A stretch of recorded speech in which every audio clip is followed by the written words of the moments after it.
Sommes-nous vraiment déjà entrés dans la quatrième révolution industrielle? Parce que nous avons inventé l'intelligence artificielle. Et parce que nous avons commencé à l'utiliser. Cela suffit-il pour parler d'une révolution industrielle? Si c'est le cas, alors une autre question mérite d'être posée. Avant que les Japonais n'inventent les toilettes à lavage automatique, cette manière d'aller aux toilettes n'existait tout simplement pas. Et une fois apparue, elle a réellement transformé l'expérience humaine d'un geste quotidien fondamental, en termes d'impact concret sur la vie quotidienne, sur les sensations corporelles. Ce changement n'est peut-être pas moindre que celui apporté par l'intelligence artificielle.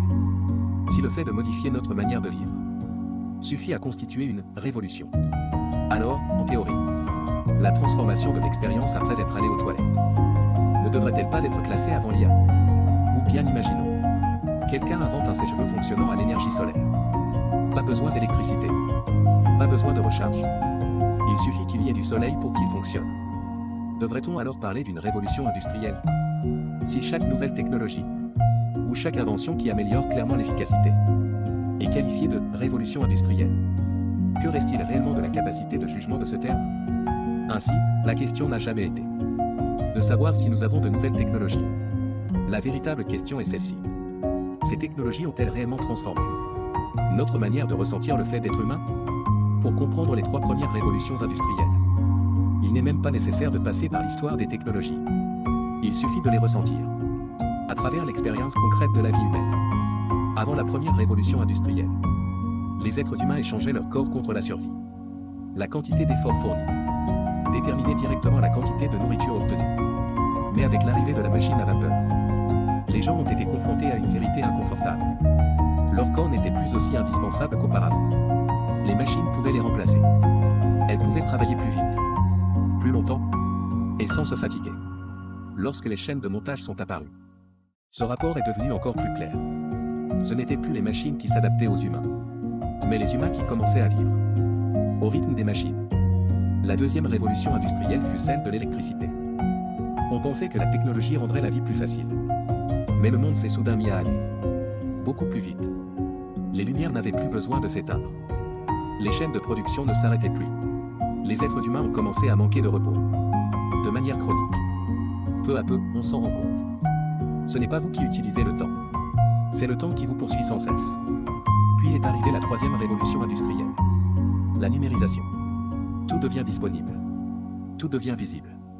Et pourtant, le sentiment de vide grandit. La vie se transforme en images, en chiffres, en notifications. Vous commencez à ne plus distinguer clairement ce qui est réellement vécu de ce qui n'existe que sur un écran. Avec le recul, on réalise que chaque révolution industrielle n'a jamais réellement transformé les machines elles-mêmes. Elle a transformé la manière dont les humains, progressivement, ont perdu la maîtrise de leur corps, de leur temps et de leurs sensations. Et nous voici aujourd'hui, à l'ère de l'intelligence artificielle. La vie devient indéniablement plus pratique. Mais le sentiment de creux devient plus évident. Une question commence à surgir. Ai-je encore de la valeur? Non pas parce que vous ne faites pas d'efforts. Non pas parce que vous refusez d'apprendre. Mais parce que les compétences dans lesquelles vous investissez tant d'énergie aujourd'hui pourraient bientôt ne plus être nécessaires. Vous ouvrez votre ordinateur. De nouveaux outils apparaissent sans cesse. Avant même de comprendre une version, la suivante est déjà là. Le problème n'est plus de savoir si vous pouvez apprendre, mais de savoir si vous avez le temps d'apprendre tout cela. Alors vous n'osez plus vous arrêter. Parce que s'arrêter donne l'impression d'être remplacé. Le temps ne semble plus aller vite. Il se fragmente. Vous avez toujours beaucoup de choses à faire. Mais vous avez aussi l'impression que rien ne se termine jamais. Vous essayez de vous concentrer. Mais votre esprit est envahi par l'information, les mises à jour et le sentiment constant d'être poursuivi. Peu à peu, vous commencez à douter. Peut-être que le problème n'est pas la technologie elle-même.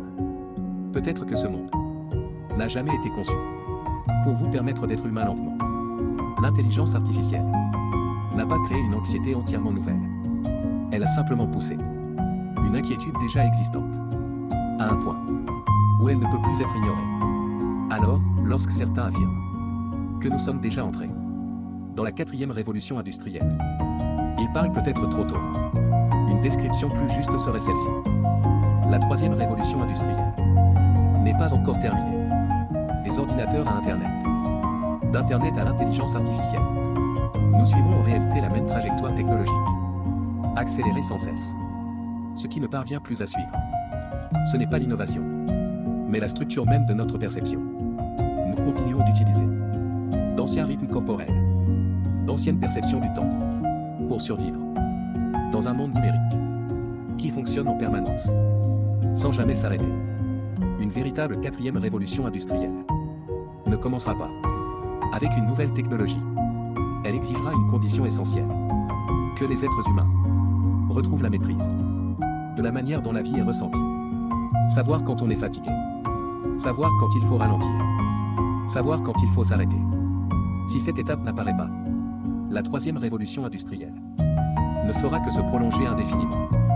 La technologie deviendra toujours plus puissante, les êtres humains toujours plus épuisés, et de plus en plus incapables de comprendre pourquoi ils sont si occupés. Car l'apparition d'une technologie ne représente que la possibilité du changement, jamais la révolution elle-même. Le véritable basculement survient lorsque les êtres humains réalisent qu'ils ne peuvent plus vivre selon leurs anciens modes de vie, lorsque les anciens rythmes et habitudes s'effondrent, et que les humains sont contraints de réajuster leur perception et leur manière de vivre. Alors seulement, une révolution peut réellement commencer.